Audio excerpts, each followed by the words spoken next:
Good morning mga ka-idol. Meron tayong re-repair ng unit cellphone charger. So papakita ko sa inyo ang naging problema ng charger na to.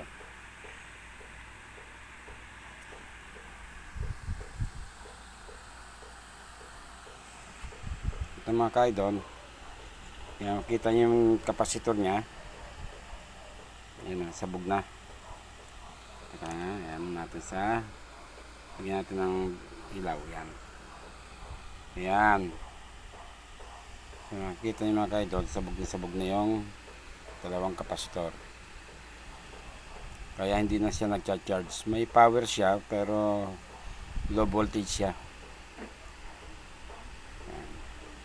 Pero maselan itong mga ka-idol dahil masyadong dikit-dikit yung ano niya. Piyesa sa likod. Kailangan maingat tayo na hindi mag-short yung mga terminals.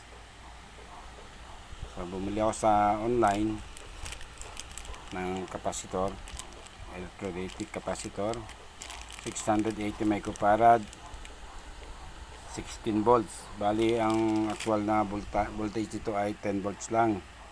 So walang available kaya ginawa ko ng 16. Wala namang problema mga ka-idol, basta yung farad niya ay pareho lang.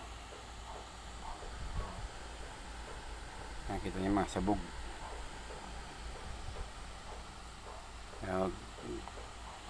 Umpisan tayo mga ka-idol. Atin nang bunutin ang kapasitor.